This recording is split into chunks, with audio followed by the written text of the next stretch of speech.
এই গল্পের সমস্ত ঘটনাবলী কাল্পনিক। বাস্তবের সাথে মিল থেকে থাকলে সেটা অনিচ্ছাকৃত এবং কাকতালীয়। ভৌতিক ঠেক কোনো প্রকার কুসংস্কারকে প্রশ্রয় দেয় না। গল্পটি ভোলা মনে গল্প শোনার আনন্দেই গ্রহণ করুন।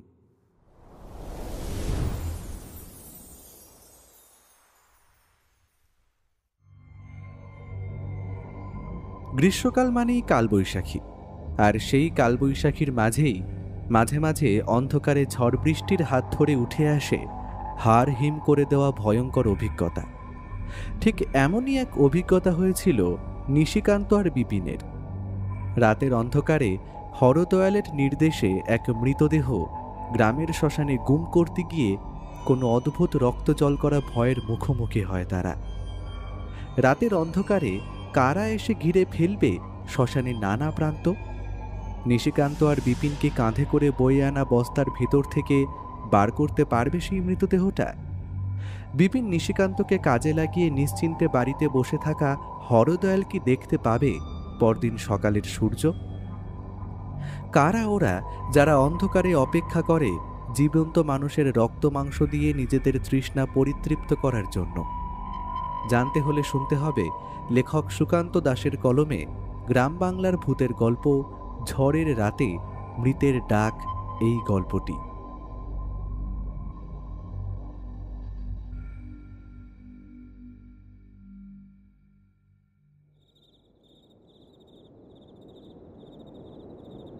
গলার ভেতরটা শুকিয়ে কাঠ হয়ে গিয়েছিল নিশিকান্তের। তার মনে হচ্ছিল এক ফোঁটা জল যদি কোনোভাবে তার গলার ভেতরে এসে পড়ে তাহলে বোধহয় মনটা একটু শান্ত হতো। শুধু মন নয়, গোটা শরীরটাকেও শান্ত করার জন্য খানিকটা জলের প্রয়োজন ছিল।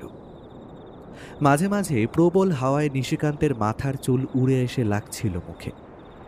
একমাত্র বিদ্যুৎ চমকালেই আশেপাশের সবকিছু একটু ভালোভাবে দেখা যায়। তাছাড়া এমন ঘোর অন্ধকার নিশিকান্ত এর আগে কখনো দেখেনি। তবুও কোনো রকমে নিজের গলার জোর একত্রিত করে ডাকল, বিপিন, বিপিন, কোথায় গেলি? বিপিন, আমার সঙ্গে মশকরা করিস না, আমার ভয় করছে। তোর কি মনে হয় এই কালবৈশাখীর রাতে এই শ্মশানের মাঝে আমি তোর সঙ্গে মশকরা করব? আরে আমিও তো তোকে খুঁজে পাচ্ছি না। তোর গলার শব্দটা শুধু দূর থেকে ভেসে আসছে। আরে আমি তো এইদিকে। ওহো, বিদ্যুৎ চমকালেই আমায় দেখতে পাবি। এই দেখ, পূর্বে একটা বড় আম গাছের মতো কিছু দেখতে পেলাম মনে হলো। তুই ওই দিকেই চল কোনোভাবে। আম গাছ পূর্ব দিকে নয়, পশ্চিম দিকে। আরে তোর মাথা খারাপ হয়ে গেছে অন্ধকারে। কি দেখছিস? আরে শ্মশানে ঢোকার সময় মনে নেই? পশ্চিম দিকে ছিল আম গাছটা, চারিদিকে আর কোথাও কিছু নেই। আরে ওই আম গাছের তলাতেই তো শ্মশানে মরা পড়াতে আসে লোকেরা থামে। নিশিকান্ত মনে মনে ভাবল, বিপিন কথাটা মিথ্যে বলেনি। বিপিন এই শ্মশানে এর আগেও এসেছে, সে এলো এই প্রথমবার।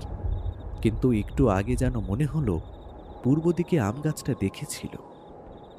নিশিকান্ত পূর্ব দিক ধরেই এগোতে লাগল। সে যেদিকে আম গাছ দেখেছে সেদিকেই থাকবে। আম গাছ তো আর জায়গা বদল করতে পারে না। হতে পারে কোনোভাবে তারা আম গাছটার উল্টো দিকে এসে পড়েছে। গাছটা হাতে না নিলেই ভালো হতো বোধহয়। এখন এই অন্ধকারে এসে পথ হারিয়ে কি বিপদে যে পড়লাম না। সারা রাত বুঝে এখানেই কাটাতে হবে।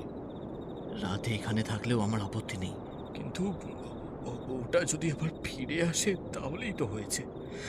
ভয় আমার গোটা শরীর কাঠ হয়ে গেছে। এখন যদি আবার ফিরে আসে ওটা, তাহলে... কথা বলতে বলতে নিশিকান্ত ব্যাপারটা অনুভব করতে পারছিল। হঠাৎ করে তার ঘাড়ের কাছে সেই ঠান্ডা নিঃশ্বাসের মতো বাতাস ঝাঁপটা দিয়ে এসে লাগতেই নিশিকান্ত হুমড়ি খেয়ে মাটিতে পড়ে গেল। ঠিক তখনই তার কাঁধে থাকা মস্ত বড় বস্তাটা ঝপ করে পড়ল শ্মশানের মাটিতে। নিশিকান্ত হাউমাউ করে বলে উঠল, বিপিন, বিপিন, আবার তুই? কিন্তু কোথায় বিপিন? বিপিনের গলা শোনা গেল অনেকটা দূর থেকে। অতটা পেছনে ঘুরতেই নিশিকান্ত বুঝতে পারল পেছনে সত্যি সত্যি কেউ এসে দাঁড়িয়েছে। একটা মেয়ে। বিদ্যুৎ যখন চমকেছিল তখন সে ভয় পেয়েছিল। এখন মনে হচ্ছে যেন বিদ্যুৎ না চমকায়। বিদ্যুৎ চমকালেই তো তার পেছনে দাঁড়িয়ে থাকা জিনিসটাকে আবার দেখতে হবে। কিন্তু বিদ্যুতের সঙ্গে বোধহয় নিশিকান্তের একটা অলিখিত যোগাযোগ আছে, না হলে শ্মশানে ঢোকার পর থেকে এসব শুরু হবে কেন? ঠিক সেই মুহূর্তে বিদ্যুৎটা একবার চমকালো, আর নিশিকান্ত দেখতে পেল জিনিসটা মাটি থেকে মাত্র কয়েক হাত উঁচু, ঠিক যেমন বামন হয় তেমনটাই, প্রায় 3-3.5 ফুট উচ্চতা। মানুষটার গায়ে বিশেষ কিছু নেই, তবে তার চোখের দৃষ্টিটা কেমন যেন অদ্ভুত। মুখে দুপাটি ঝকঝকে সাদা দাঁত যেন সব সময় বাইরে বেরিয়ে আছে, চোখে ওই মরা মাছের মতো দৃষ্টি। তাই দেখে নিশিকান্ত একবার চিৎকার করে বলল, ওটা আবার এসেছে বিপিন, ওটা আবার এসেছে। বিপিন গাছটাকে পশ্চিম দিকে দেখতে পেয়েছিল, সেই মতোই এগোচ্ছিল। একবার গাছটার কাছে গিয়ে বসতে পারলে অন্তত একটা বসার মতো জায়গা তো পাবে, না হলে ফাঁকা শ্মশানে গোটা রাতটাই ঘুরে বেড়াতে হবে। কিন্তু নিশিকান্তের চিৎকারটা কেন যেন কেউই শুনতে পেল না। ঠিক তখনই মনে হলো গাছের দিক থেকে কেউ হাঁটতে হাঁটতে তার দিকে এগিয়ে আসছে। হ্যাঁ, নিশিকান্ত গাছের কাছে পৌঁছে গেল নাকি? কিন্তু ওর পিঠে থাকা ওই বস্তাটা কোথায় গেল? সে ডাকলো, এই নিশিকান্ত, নিশিকান্ত, এই নিশিকান্ত, আরে কোথায় গেলি? সামনে থাকা মূর্তিটা ডাকে সাড়া দিল না। বিপিন পকেট হাতড়ে দেশলাই খুঁজল। ওই একটাই মাত্র আলোর অবলম্বন এখন ওদের কাছে। গোটা আকাশ ঢেকে রয়েছে কালো মেঘে। গ্রীষ্মের কালবৈশাখীর সময় এমনটাই হয়, কিন্তু কালবৈশাখীর সময় ঘরের দরজা জানলা বন্ধ করে থাকা মানুষেরা শ্মশানের ভয়াবহতা বুঝতে পারবে না। ভাগ্যিস সেই শ্মশান ফাঁকা নির্জন। শ্মশানের চারপাশে বড় বড় গাছ থাকলেও মাঝখানে তেমন কিছু নেই, শুধু আম গাছটা ছাড়া, তাই বাঁচোয়া। না হলে এতক্ষণে ঝড়ের তাণ্ডবে গাছের ডাল ভেঙে মাথায় পড়ত। আরও কিছু বলতে যাবে, ঠিক তখনই আরেকবার বিদ্যুৎ চমকে উঠল, আর বিপিন দেখতে পেল আম গাছ থেকে তার দিকে ধীর পায়ে হাঁটতে হাঁটতে এগিয়ে আসছে একটা বেটে খাটো মানুষ। বিপিনের গোটা শরীর শিরশির করে উঠল। গলার কাছে সেই মানুষটার হাতের জ্বালাটা তখনও ছিল। গলার সেই জ্বালার জায়গায় হাত ছোঁয়াতেই রক্তের ছোঁয়া পেল। আর ঠিক তখনই সামনে হেঁটে আসতে থাকা সেই মানুষটার মুখের হাসি আরো একবার চওড়া হলো যেন। বিপিন গর্জে উঠল, তুই যেই হোস না কেন শালা, আজ রাতে তোর ভবলীলা আমি সাঙ্গ করবই। কথাটা বলে বিপিন কোমরে গোঁজা ছুরিটা বার করে ছুটে গেল সামনের দিকে। সামনে এসে মূর্তিটা কিন্তু একটুও চমকাল না। তার চোখের সেই উজ্জ্বল দৃষ্টি আর একটু উজ্জ্বল হলো, আর মুখটা আস্তে আস্তে হাঁ হয়ে তার মুখের হাসিটা ছড়িয়ে পড়তে লাগলো কান পর্যন্ত। ঠিক তখনই বাতাসে ভেসে এলো নিশিকান্তের মরণ আর্তনাদ। আকাশের দিকে তাকিয়ে প্রথমে এই কথাটা বলেছিল নিশিকান্ত, আজ আকাশটা ভালো নয়, একটু পরেই ঝড় তুফান হবে। এমন সময় না গেলেই কি নয়? রেখে দে না, কাল সকালে যাব। বোকার মতো কথা বলিস না তো, তুই ভালো করেই জানিস এইসব কাজ দিনের আলোয় করা যায় না, আজ রাতেই করতে হবে। আর তাছাড়া চিন্তা নেই, জিনিসটা মাটির তলায় পুঁতে দিয়ে এলেই হবে, কিন্তু জায়গা বুঝে কাজটা করতে হবে, বুঝলি? সব জায়গায় তো আর করা যায় না। নিশিকান্ত আকাশের দিকে তাকিয়েছিল, তারপর বিড়ির শেষ অংশটা ছুঁড়ে ফেলল সামনে ডোবার জলে। কিছুক্ষণ চুপ থেকে বলল, সবই ঠিক আছে, কিন্তু একই আজ শনিবার, তার উপরে আবার আকাশ কালো হয়ে এসেছে, নিশ্চয়ই কালবৈশাখী হবে। এমন কালবৈশাখীর সময় গ্রামের শ্মশানে যাওয়াটা কি ঠিক কাজ হবে? আহা, চিন্তা করছিস কেন? আরে কাজটা করে ফিরে আসতে পারলে যে টাকাটা পাবি, তাতে অমন দু একটা কালবৈশাখীতে কিছু যাবে আসবে না। তাছাড়া বউয়ের জন্য একটা ভালো শাড়ি কিনে নিয়ে যেতে পারলে তখন দেখবি কালবৈশাখী তোর ঘরে যেন এক পশলা ঠান্ডা বাতাস হয়ে ঘোরাঘুরি করছে। বিপিন মাঝে মাঝে এমন অদ্ভুত কথা বলে থাকে, বিপিন নিজেও হেসে উঠল, আর তার সঙ্গে সঙ্গে হাসল নিশিকান্ত। কিন্তু আকাশের পশ্চিম কোণে তাকিয়ে কালো মেঘটাকে দেখে নিশিকান্তের বুকের ভেতরটা দুরু দুরু করে উঠলেও টাকার কথা শুনে মনের সেই ভয়টাকে চাপা দিয়ে ফেলল। তারপর সন্ধে হতেই সেই জায়গা থেকে বস্তাটা কাঁধে তুলে নিতেই নিশিকান্ত বলেছিল, আরে এত হালকা কেন?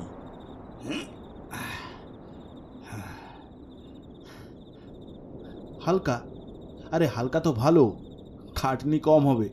এখন চল, বেশি দেরি করা যাবে না, তাড়াতাড়ি কাজটা করে ফিরে আসতে হবে। চল চল, তাড়াতাড়ি চল। না সেটা কথা নয়, এমন হালকা কিছু একটা হরলাল বিশ্বাস আমাদের দেবে কেন সেটাই ভাবছি। আর তার জন্য এতগুলো টাকাই বা কবুল করবে কেন? আরে আমি কথা বলেছি বলেই তো 500 টাকায় রাজি হয়েছে। তোর 250 আর আমার 250। এখন তাড়াতাড়ি চল তো, বেশি কথা বলিস না।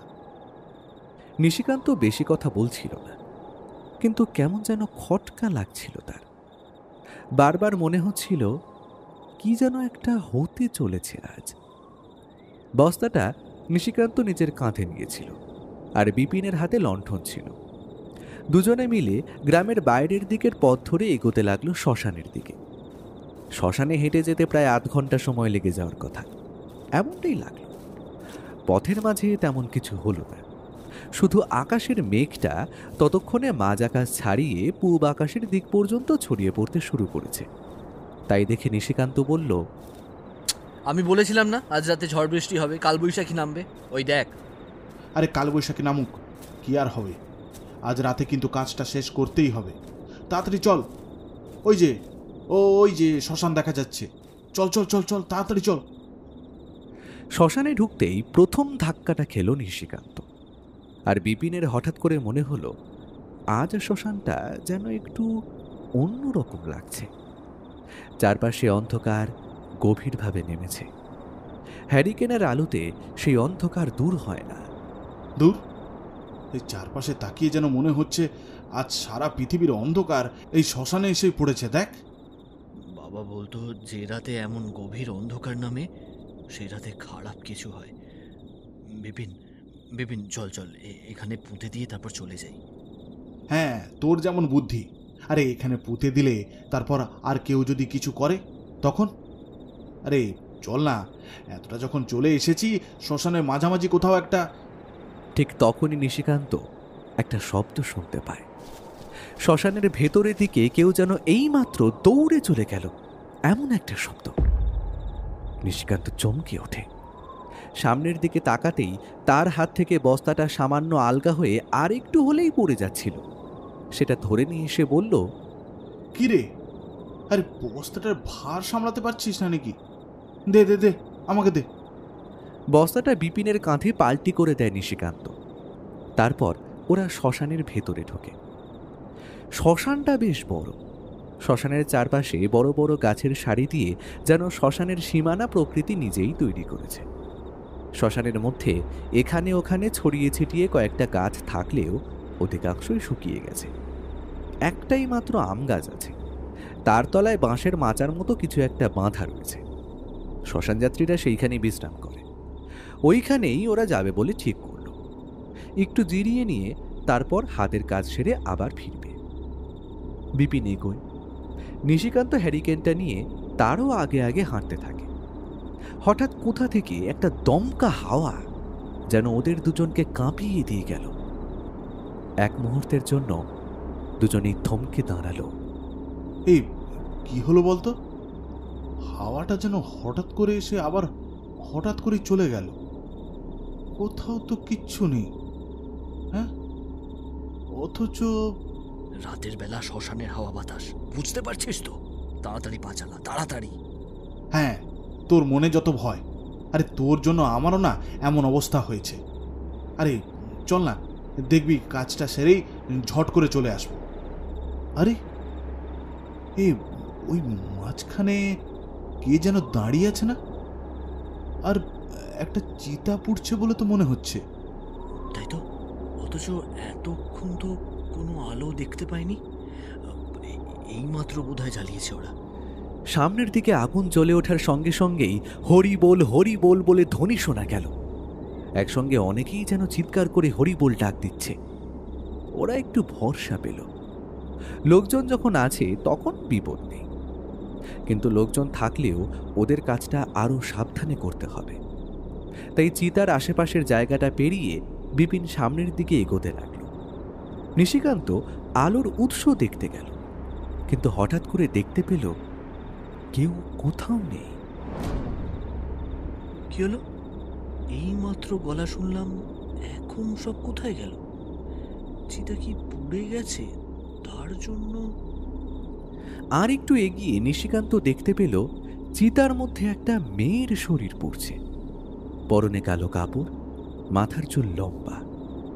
চিতার আগুনের মধ্যে শুয়ে থাকা অবস্থাতেও মেয়েটার শরীরের সামান্যতম বিকৃতিও ঘটেনি। নিশিকান্তের কি যেন মনে হলো, তাই সে আরেকটু এগিয়ে গিয়ে চিতার একদম কাছে গিয়ে মেয়েটাকে দেখতে লাগলো। বিপিন ততক্ষণে বস্তাটা নিয়ে আরো খানিকটা সামনে এগিয়ে গেছে। নিশিকান্তকে পেছনের দিকে ওইভাবে দাঁড়িয়ে থাকতে দেখে সে আবার চিৎকার করে বলল, আরে আরে ওখানে কি করছিস? আরে এদিকে আয়, এদিকে আয় বলছি। কিন্তু বিপিনের কথাতেও নিশিকান্ত সেখান থেকে নড়ে না। ব্যাপারটা দেখিয়ে বিপিন এগিয়ে গেল। কাঁধে বস্তাটা তখন মাটির কাছে নামিয়ে রেখেছে। নিশিকান্তের হাতের হ্যারিকেনটা তখনও জ্বলছে। পেছনে এসে দাঁড়ায় বিপিন। নিশিকান্তের কাঁধে হাত রাখতে যাবে এমন সময় সামনে জ্বলতে থাকা চিতার দিকে তাকিয়ে তার গোটা শরীর যেন বরফের মতো ঠান্ডা হয়ে যায় এক মুহূর্তে।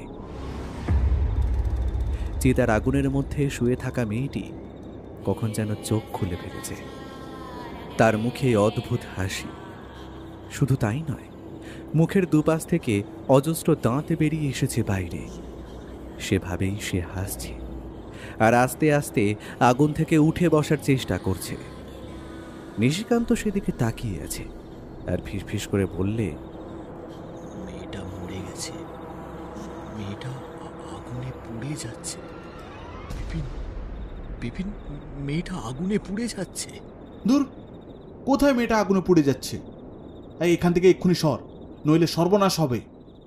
বিপিনের কথা শেষ হওয়ার আগেই মেয়েটা আগুনের মধ্যে থেকে উঠে বসল। তারপর টপ করে যেন চিতার আগুনটা নিভে গেল। কালো লম্বা ছায়া যেন হাত তুলে নিশিকান্তের গলার কাছটা চেপে ধরার চেষ্টা করেছে। তার আগেই বিপিনের হাত ধরে নিশিকান্ত ছিটকে গিয়ে পড়ল মাটিতে। ধাক্কাটা খেয়ে নিশিকান্ত কিছু বুঝতে পারেনি। সে কি করছিল তার মনে পড়ল না।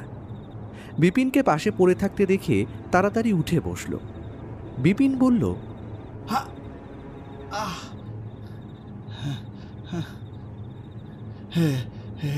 এক্ষুনি চল এখান থেকে, এক্ষুনি চল। বস্তাটা বস্তাটা আবার কোথায় রাখলাম সেটা খুঁজে বের করতে হবে। তোরও বলি হারি, ওইখানে দাঁড়িয়ে কি করছিলি? হ্যাঁ, কি করছিলি? আরে একটা মেয়েটা আগুনে পুড়ে যাচ্ছিল, আমাকে বাঁচানোর জন্য বলছিল। আমি তো তাই এগিয়ে গিয়ে ওকে বাঁচানোর চেষ্টা করছিলাম। ওরে অপদার্থ, আগুনের ভেতর থেকে তুই ওকে বাঁচাতে যাচ্ছিলি? আরে বুঝতে পারছিলি না একবার আগুনে পড়লে তোর কি হবে? হ্যাঁ, তোর কি হবে? কিন্তু আগুন কোথায়, আর ওই মেয়েটাই বা কোথায়?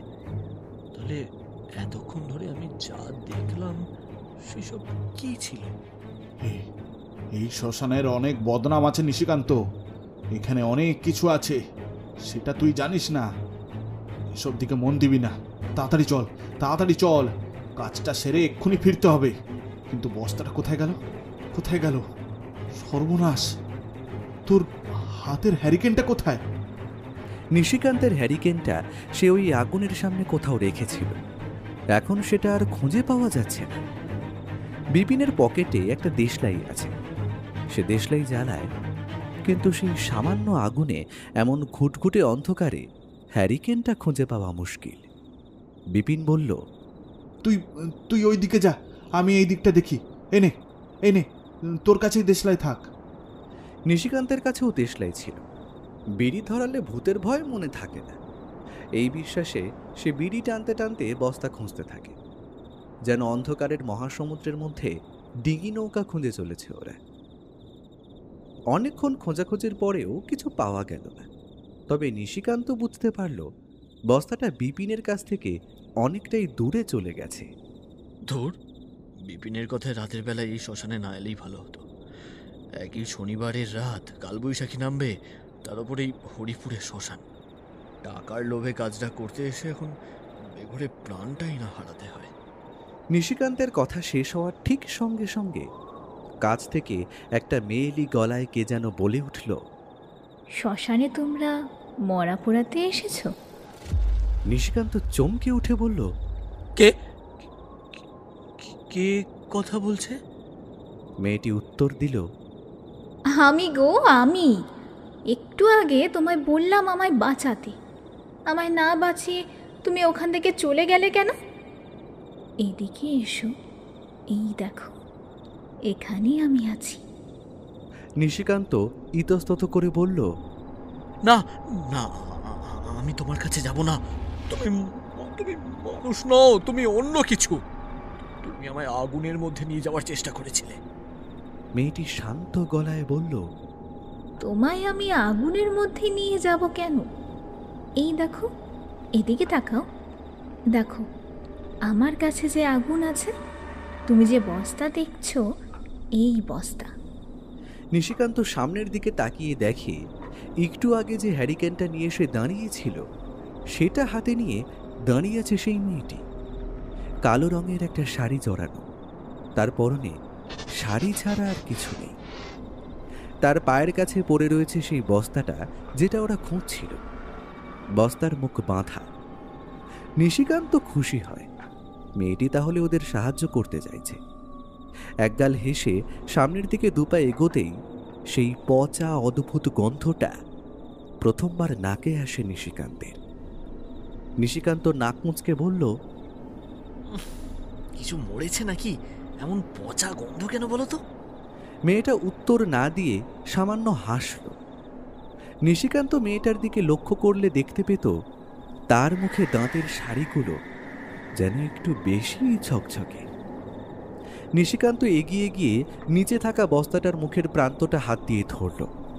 তারপর মুখটা উপরে তুলে মেয়েটাকে কিছু বলতে যাবে, দেখতে পায় কোথায় মেয়ে, তার বদলে একটা কালো ছায়ামূর্তি। সেই ছায়ামূর্তির মুখটা বিভৎস। মুখের ভেতর থেকে বেরিয়ে এসেছে সারি সারি দাঁত আর একটা লকলকে কালো জিভ। চোখ দুটো জায়গায় কালো কোষ্টি পাথরের মতো কিছু যেন আগুনের মতো করে জ্বলছে। নিশিকান্ত ভয় ছিটকে উঠল। হাত থেকে হ্যারিকেনটা কখন যেন পড়ে চুরমার হয়ে গেল। বস্তার মুখটা ধরেছিল সে, সেটা ছিটকে গিয়ে পড়তেই বস্তার দড়ির বাঁধনটা পটাং করে ছিঁড়ে গেল, আর বস্তাটা রয়ে গেল শ্মশানের মাঝে। নিশিকান্ত আর্তনাদ করে উঠল, আরে বাবা, বিপিন, বিপিন কোথায় তুই? বিপিনের গলা শোনা গেল না, তার বদলে শোনা গেল একটা অদ্ভুত গোঙানি। নিশিকান্ত অন্ধকারের মধ্যেও বুঝতে পারল একটু আগে যে বস্তা কাঁধে করে সে শ্মশান পর্যন্ত নিয়ে এসেছিল সেই বস্তাটার ভেতর থেকে ভেসে আসছে একটা অদ্ভুত গন্ধ। সেই গোঙানিটা যেন আস্তে আস্তে বস্তা থেকে বাইরে বেরিয়ে আসার চেষ্টা করছে। শরীরটা একবার থরথর করে কেঁপে উঠল। তারপর যেদিকে পারে সেদিকেই ছুটতে শুরু করলো।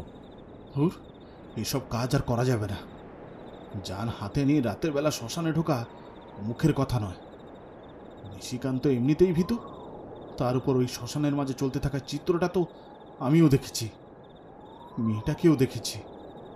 এত সহজে ওরা পিছু ছাড়বে বলে তো মনে হয় না। কিন্তু বস্তাটা গেল কোথায়? দূর, ভাল লাগে না। একটা বিরক্তি শুধু বিপিনের মুখ থেকে নয়, গোটা শরীর থেকে যেন ঝাঁপটা মেরে বেরিয়ে এলো। আর ঠিক তখনই ঠান্ডা বাতাসটা বিপিনের পায়ের কাছ থেকে আস্তে আস্তে যেন উপরের দিকে উঠতে শুরু করলো। বিপিন চারপাশে তাকিয়ে দেখে কোথাও কিচ্ছু নেই। বস্তাটা পেলে তাহলেই হয়, বেশি টাকা চাইতে হবে, নইলে আর পোষাচ্ছে না। এই এই কে রে, কে রে ওখানে, কে? কথাটা বলার সঙ্গে সঙ্গে বিপিন বুঝতে পারল বোধহয় শিয়ালের দুটো জলজলে চোখ তার দিকেই তাকিয়েছিল। বিপিনের চোখ সেদিকে পড়তেই শিয়ালটা থমকে দাঁড়িয়ে তাকাল। একবার যেন দুই পরস্পর নিশাচর প্রাণী একে অপরকে পর্যবেক্ষণ করছে। তারপর মুখে একটা অদ্ভুত শব্দ করে শিয়ালটা অন্ধকারে মিলিয়ে যাওয়ার সঙ্গে সঙ্গেই বিপিন বুঝতে পারল তার ঘাড়ের কাছে কে যেন এসে দাঁড়িয়েছে। শিয়ালটাকে দেখতে দেখতে ক্লান্তিতে বিপিন খানিকটা নিচু হয়ে বসেছিল। তার পেছনে এসে দাঁড়ানো জিনিসটা তার ঠিক ঘাড়ের উপর থেকে ঝুঁকে যেন তার মুখের দিকটা দেখার চেষ্টা করছে। একটা ভয় হঠাৎ করে আষ্টে পৃষ্ঠে জড়িয়ে ধরতে চাইলেও সেটা হতে দিল না বিপিন। নিজের দুটো হাত ঘাড়ের কাছটা একবার ঘষে নিয়ে ঝট করে পেছনে তাকালো আর বলে উঠল, কে রে, কে রে, কে ওখানে, কে ওখানে? হ্যাঁ?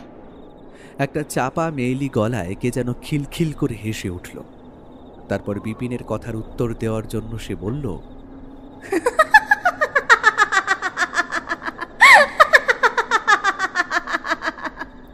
তুই এখানে এসেছিস আজ রাতের বেলা আর আমায় প্রশ্ন করছিস আমি কে? আজ রাতে এখানে ঢোকার সাহস করেছিস কি করে? তোরা আজ রাতে এখান থেকে আর ফিরতে পারবি না। বিপিনের কোমরের কাছে একটা ছুরি গোঁজা ছিল। সেটা নিয়ে ঝট করে আক্রমণ করলো সামনের সেই ছায়ার উদ্দেশ্যে। কিন্তু ছুরিটা যেন ছায়াটাকে ভেদ করে অন্য পাশে চলে গেল। শুধু বিপিনের হাতে লাগলো ঠান্ডা এক পশলা বাতাস। তারপর ছায়াটা মিলিয়ে গেল। অন্ধকারে শুধু বিপিন দেখতে পেল অনেক দূর থেকে কেউ বলছে, রাত এখনো বাকি আছে। কাল বৈশাখী না আসা পর্যন্ত তোরা বেঁচে থাকবি। তারপর আমার সময়। বিপিন আকাশের দিকে তাকিয়ে দেখল কালো মেঘটা যেন আরো গভীর হতে শুরু করেছে। অনেক দূরে কোথাও বৃষ্টি হচ্ছে, তার জন্য ঠান্ডা বাতাস এসে লাগছে গায়ে। চারপাশটা থমথমে। এগুলো ঝড়ের পূর্বাভাস। শুধু ঝড় নয়, কাল বৈশাখীর পূর্বাভাস। আর ঠিক তখনই বিপিনের মনে পড়ে গেল অন্ধকার রাতে কালবৈশাখী এলে হরিপুরের শ্মশানে জেগে ওঠে এই শ্মশানের এক প্রাচীন অপশক্তি। নিশিকান্ত যেভাবেই হোক অনেকটা ছুটে এসেছিল। তারপর কিভাবে যেন বিপিনের সঙ্গে দেখা না হলেও তার গলা শুনতে পায়। ওরা দুজনেই আম গাছটাকে লক্ষ্য করে ছুটছিল। অথচ বিপিনের মনে হয় আম গাছটা আছে পশ্চিম দিকে, আর নিশিকান্তের মনে হয় সেটা রয়েছে পূর্ব দিকে। আর তার সঙ্গে তারা দেখতে পায় সেই ছোটখাটো চেহারার অদ্ভুত মানুষটাকে। একসময় আবার অন্ধকার হয়ে যায় চারপাশটা। ধুলোর ঝড়ে ধুলো উঠতে শুরু করে। সেই শ্মশানের মাঝখানে চোখে হাত দিয়ে দুজনে কোনো রকমে মাটির কাছে এসে দাঁড়ালো। মাটিতে মুখ দিয়ে উল্টে বসে থাকলে ধুলোর ঝড় চোখে মুখে ঢোকে না, সেভাবেই বসেছিল নিশিকান্ত। এমন সময় অনুভব করতে পারল তার ঘাড়ের ওপর দিয়ে ঠান্ডা লোহার মতো শক্ত কতগুলো আঙুল যেন বিলি কেটে দিচ্ছে। বিপিন হতে পারে না এটা। এমন সময় বিপিন মশকরা করবে না। নিশিকান্ত মাথাটা তুলতে যাবে, এমন সময় খপ করে সেই ঠান্ডা শক্ত আঙুলগুলো তার ঘাড়টা চেপে ধরল এতটাই জোরে যে নিশিকান্ত চিৎকার করে উঠল, ছেড়ে দে, ছেড়ে দে শয়তান, শয়তান, ছেড়ে দে বলছি, ছেড়ে দে আমায়।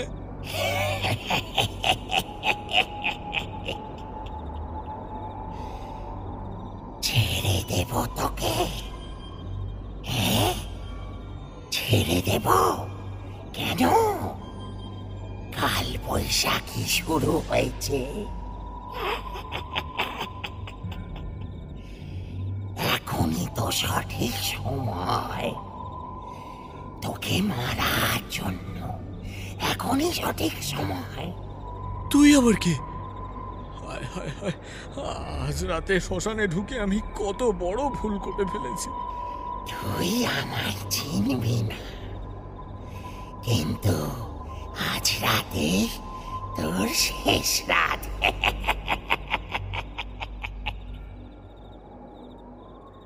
বিপিন, কাজটা করতে পারলে অনেক টাকা দেব। এমনিতে যা দিয়েছি তার চেয়েও বেশি দেব। কিন্তু লোকটা মরল কি করে? গ্রামে আমার সঙ্গে ব্যবসাপত্র করে আজ বিকেলে আমার বাড়িতে এসেছিল, কিন্তু ব্যবসা নিয়ে অনেকক্ষণ ধরে কথা কাটাকাটি হয়। তুই তো জানিস আমার মাথা গরম। রাগের মাথায় বিছানার পাশে থাকা লাঠিটা তুলে মাথায় মেরে দিলাম। তখন বুঝতে পারিনি, আহ, কিন্তু হঠাৎ করে ব্রহ্মতালুতে আঘাত লাগায় মাথা ফেটে রক্তারক্তি কাণ্ড। তুই তো জানিস এখন বাড়িতে কেউ নেই, সবাই হাটের মেলায় গেছে, তাই ব্যাপারটা বাইরে কেউ জানতে পারিনি। ওকে বস্তায় ভরে নিয়ে তারপর হরিপুরের শ্মশানে নিয়ে গিয়ে পুঁতে দিয়ে আয়। পোড়াতে যাবি না, তাহলে লোকের চোখে পড়তে পারে। কাজটা কি ভালো হবে বিশ্বাসবাবু?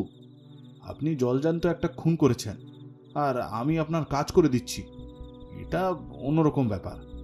কিন্তু বাড়িতে ডেকে এনে একজনকে এমনভাবে খুন করে আবার তার লাশটা... যত টাকা লাগবে দেব, চিন্তা করিস না। লাশটাকে নিয়ে চুপচাপ আজ রাতের বেলা এটাকে দিয়ে আয়, বস্তায় ভরে ফেল, এখন বাড়ির পেছনের দিকে রেখে দে। রক্ত যাতে না বেরোয় তার ব্যবস্থা আমি করে দিয়েছি। টাকার কথা শুনে বিপিনের জিভটা লক লক করে ওঠে। হাতে হাত ঘষে সে বলে, অনেক ঝামেলা হবে, অনেক খাটনি, বুঝলেন বিশ্বাসবাবু? যদি 1000 টাকা মতো দিতেন তাহলে... হরদয়াল বিশ্বাস একবার মুখ তুলে তাকায় বিপিনের দিকে, তারপর বলে, 1000 টাকা ঠিক আছে, তাই নিস, কিন্তু আমার এই বিপদ থেকে উদ্ধার কর বাবা বিপিন। বিপিন রাজি হয়েছিল। নিশিকান্তকে নিয়ে সেদিন সন্ধ্যাবেলা হরদয়াল বিশ্বাসের বাড়ির পেছনের দিক থেকে বস্তাটা বার করে এনেছিল। তারপর সেটা নিয়েই রওনা দিয়েছিল হরিপুরের শ্মশানে। বস্তার মধ্যে কি আছে সে কথা নিশিকান্ত জানত না। এর আগেও তারা এমন কাজ করেছে, কিন্তু সরাসরি খুন করা একটা মৃতদেহ নিয়ে তারা যাবে, সব মনে পড়তে লাগলো বিপিনের। সে প্রায় চিৎকার করে বলল, হ্যাঁ হ্যাঁ হ্যাঁ, আমি সব জানতাম। হরদয়াল বিশ্বাস আমাকে বাড়িতে ডেকে নিয়ে গিয়ে আমায় মরাটা দেখানোর পরে কাজটা করতে বলে। আমি না করলে আমার অবস্থাও তোর মতো হতো, উনি আমাকেও মেরে ফেলতেন। এই শ্মশানে যে একবার আসে সে আর কোনোদিন বেরোতে পারবে না। তুই চেষ্টা করে দেখ, তারপর তোর কি অবস্থা করি আমি দেখ। মূর্তিটা এগোতে লাগলো সামনের দিকে। তার এক হাতে ধরা নিশিকান্তের কাটা মাথা, অন্য হাতে ধরা সেই বস্তাটা।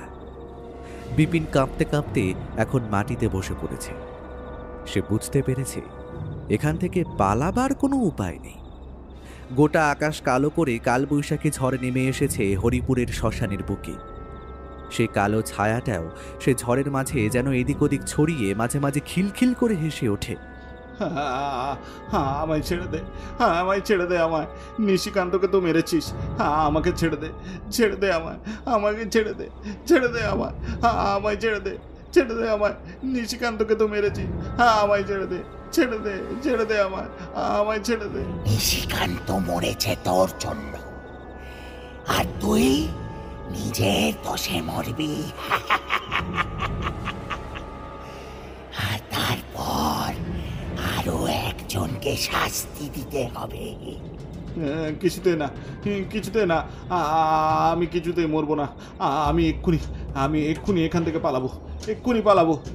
কথাটা বলে বিপিন মাটি থেকে ঝট করে উঠে দাঁড়ায়। তারপর দ্রুত ছুটতে থাকে যে কোনো একটা দিক লক্ষ্য করে। অন্ধকারে সে কোথায় যাচ্ছে, কেন যাচ্ছে কিছুই জানে না, তবুও ছুটতে থাকে। তার চোখ থেকে গড়িয়ে পড়ছে জল। সে চিৎকার করে বলছে, কিছুতেই মরবো না আমি। কেউ মারতে পারবে না। আকাশে বিদ্যুৎ আর একবার চমকে উঠল। ফোঁটা ফোঁটা বৃষ্টি নেমে এলো শ্মশানের বুকে। বৃষ্টির জল যেন ধনুকের মতো সম্পূর্ণ উল্টো দিক থেকে ধেয়ে আসতে শুরু করেছে। সেদিক থেকে সে শ্মশানে ঢুকেছিল, তার ঠিক বিপরীত দিক থেকে। আশেপাশে থাকা সেই বীভৎস জিনিসগুলো আর নেই। এই দেখে একবার থামল বিপিন। দুপায়ের উপর হাতে রেখে হাঁপাতে হাঁপাতে বলল, আর নয়, আর নয়। আজ রাতে শ্মশান থেকে বের হতে পারলে ওই হরদয়াল বিশ্বাসের কাজ আর কোনোদিন নয়। এই জীবন বাঁচলে অনেক টাকা পাবো ওরকম। নিশুতি রাত, চারপাশে থমথমে নিস্তব্ধতা। মাঝে মাঝে শোনা যাচ্ছে ঝিঁঝির অস্ফুট স্বর আর দূর আকাশে গর্জে ওঠা মেঘের হুঁশিয়ারি। গা ছমছমে এক নিস্তব্ধতা যেন হাওয়ায় জমাট বেঁধে আছে। বিপিন হাঁপাতে হাঁপাতে থেমে যায়। বুকটা ধড়ফড় করছে আর ঘাড় বরাবর ঠান্ডা ঘাম গড়িয়ে পড়ছে। মুখটা তুলে আকাশের দিকে তাকাতেই তার শরীর কেঁপে ওঠে। আকাশটা যেন গিলে ফেলেছে কোনো অদৃশ্য শক্তি। একটাও তারা নেই, শুধু ঘন কালো অন্ধকারের পুরো চাদর। বৃষ্টি হচ্ছে নাকি? হ্যাঁ, মুখে কিসের এমন ঠান্ডা ফোঁটা এসে পড়ছে? বড়ই অদ্ভুত ব্যাপার দেখছি। কিছু একটা ঠান্ডা কয়েকটি ফোঁটা এসে পড়ে তার গালে, তার ঠোঁটে। কিন্তু এই ফোঁটাগুলো জল নয়, এগুলো টকটকে, কেমন যেন নোনতা। আর গন্ধটা একটা ধাতব রক্তের গন্ধ। সে তাড়াতাড়ি মুখটা মুছে ফেলে। পাতার জমে থাকা বৃষ্টির জল বলে নিজেকে বোঝাতে চায় সে। ঠিক তখনই একটা খলখলে গায়ে কাঁটা দেওয়া হাসি ভেসে আসে পেছন দিক থেকে। সেই হাসির মধ্যে ছিল অমানুষিক আনন্দ, যেন কারো কষ্টে তৃপ্তি পেয়েছে কেউ। এক ঝলক বিদ্যুৎ চারপাশটা ঝলমল করে তোলে, আর সেই আলোর ক্ষণিকে ঝলকানিতে যা দেখা গেল তা যেন কোনো দুঃস্বপ্ন থেকেও ভয়াবহ। তার এক হাত দূরে দাঁড়িয়ে আছে এক লম্বা কঙ্কালসার ছায়া মূর্তি। মূর্তির শরীরে কোনো স্পষ্ট আকৃতি নেই, যেন কালো ধোঁয়ার আবরণে গঠিত।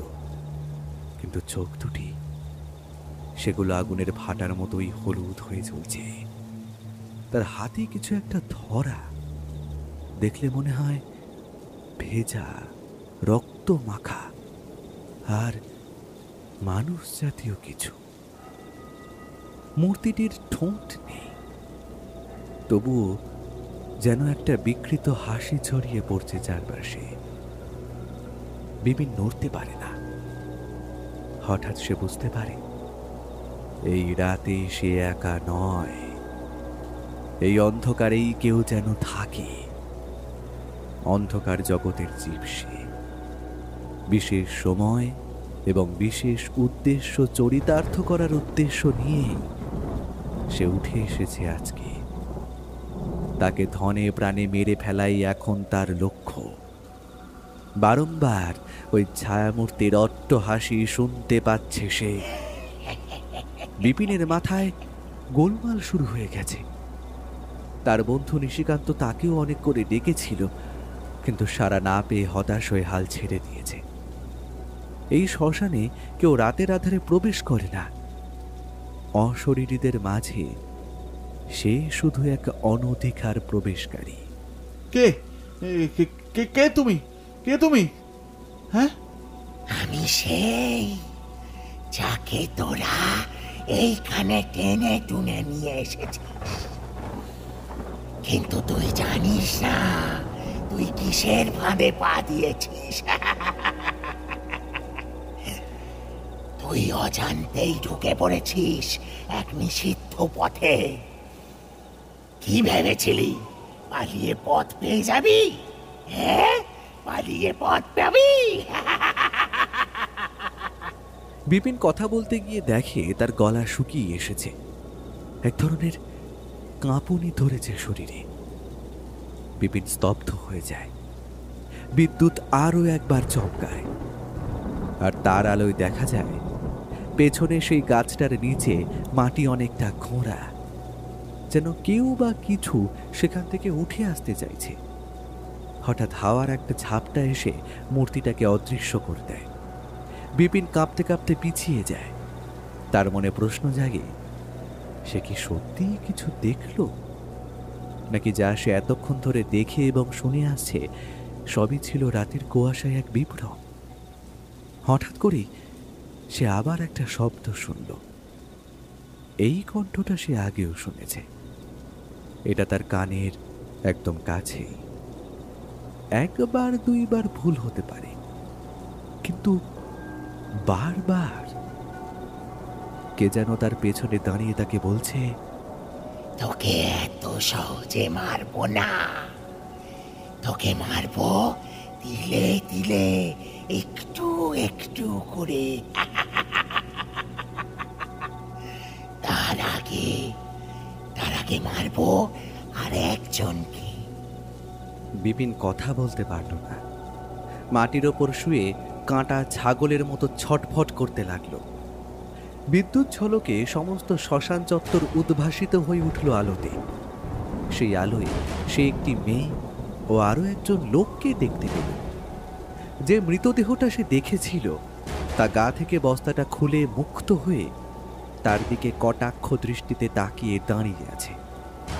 মৃত শরীরটা বিপিনের একটা পা ধরে টানতে টানতে নিয়ে যেতে লাগলো শ্মশানের মাটির ওপর। ওর রক্তে গোটা শ্মশান অপবিত্র করিস না। এই শ্মশান পবিত্র। ওদের মতো শয়তানকে এখানে রক্ত ঝরাতে দিস না।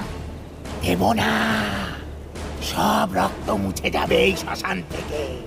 তার আগে এই শয়তানটাকে একটু শিক্ষা দিতে হবে।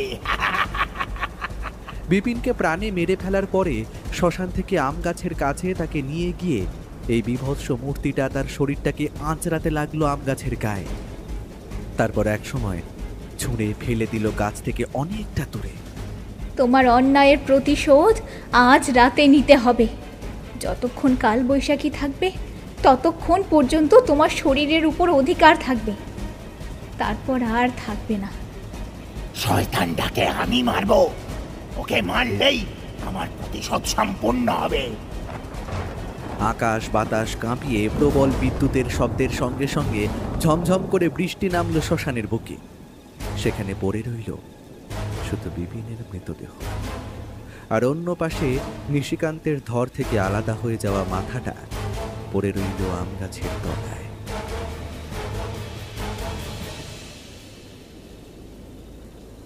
হরদয়াল বিশ্বাস নিশ্চিন্তে ঘুমিয়েছিল। বাড়িতে কেউ নেই। কাল সকালের আগে কেউ ফিরবেও না। রাতের মধ্যেই কাজটা শেষ করে ভোরবেলা ওরা এসে টাকা দিয়ে বিদায় করলেই হবে। ঘরের ভেতর অনেকক্ষণ ধরেই একটা গুমোট গন্ধ ছিল। হরদয়াল উঠে জামাটা খোলার মুহূর্তেই বৃষ্টির ঝাপটা জানলা ভেঙে ঘরে ঢুকে পড়ে। জানলা থেকে সরে আসতে যাবে এমন সময় কি একটা চোখে পড়ায় সে মুখ তুলে তাকায়।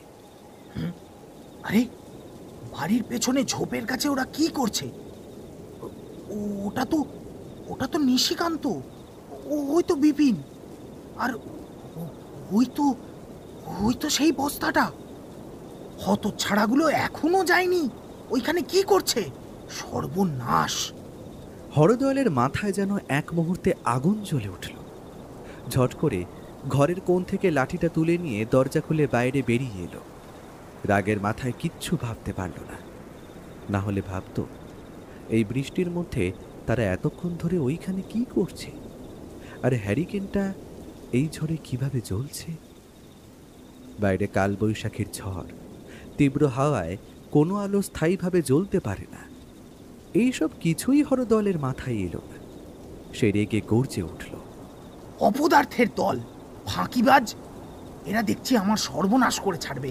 উফ, এই মৃতদেহটা যদি ধরা পড়ে সবাই বুঝে যাবে আমি কাজটা করেছি। রঞ্জন আমার চিরশত্রু ছিল, সুযোগ পেয়ে তাকে পৃথিবী থেকে সরিয়ে দিয়েছি। হরদয়াল লাঠি হাতে নিয়ে বৃষ্টির মধ্যে বাড়ির পেছনে ঝোপটার দিকে এগিয়ে গেল। একদম কাছাকাছি এসে দেখে বিপিন আর নিশিকান্ত মুখ তুলে তার দিকে তাকালো। তাদের দেখে একটু অবাক হলো না হরদয়াল। বলল, তোরা এখনো এখানে কি করছিস? কখন বেরিয়েছিস? এতক্ষণে তো মরাটা পুঁতে ফিরে আসার কথা। হ্যাঁ, সেটাই তো করতে গিয়েছিলাম, কিন্তু কিন্তু দেখুন না বিশ্বাসবাবু কি হয়েছে। হ্যাঁ বিশ্বাসবাবু, শ্মশানে তো নিয়ে গিয়েছিলাম, কিন্তু বস্তার ভেতর থেকে কিছুই বেরোতে চাইলো না। বেরোতে চাইলো না মানে? শালা, আমার শত্রু তো মরেছে। শয়তানটাকে বার করে মাটিতে পুঁততে কতক্ষণ লাগে? আরে সেটাই তো করার চেষ্টা করছিলাম, কিন্তু কিন্তু কিছুতেই বেরোচ্ছে না বিশ্বাসবাবু।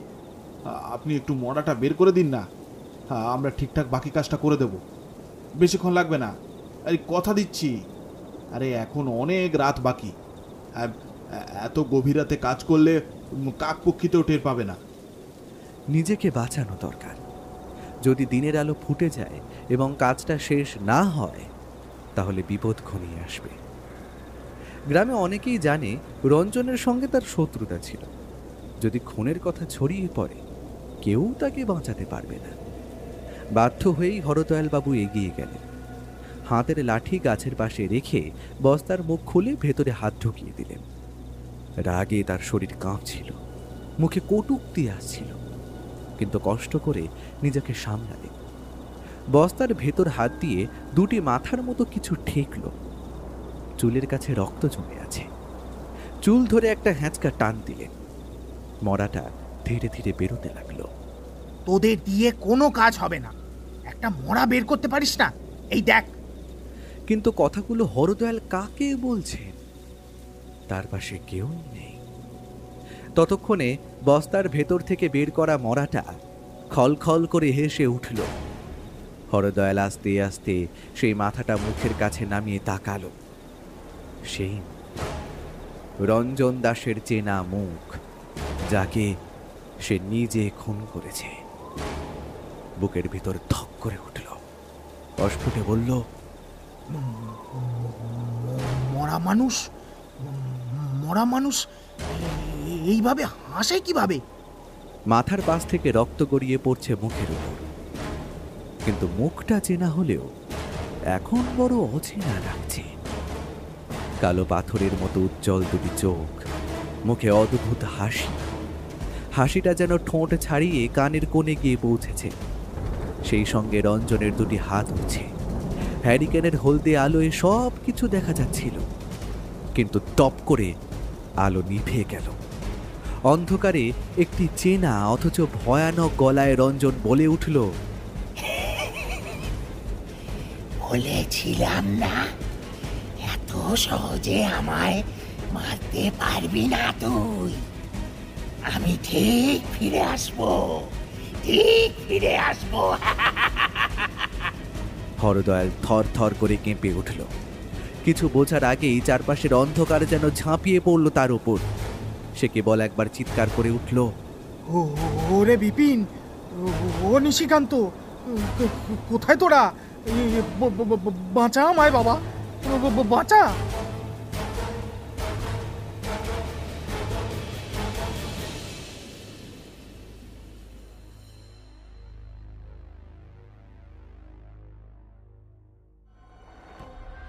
আজকের গল্প পাঠে ছিলাম আমি শুভ। অন্যান্য চরিত্রে অভিনয় করেছেন রৌনক, গোরা, পম্পা, শীর্ষেন্দু। পোস্টার নির্মাণ করেছেন দীপক। তাহলে আজকের জন্য এইটুকুই। আবার দেখা হচ্ছে পরবর্তী নতুন একটি রোমাঞ্চকর গল্পে। ততদিন সুস্থ থাকুন এবং শুনতে থাকুন ভৌতিক ঠেক।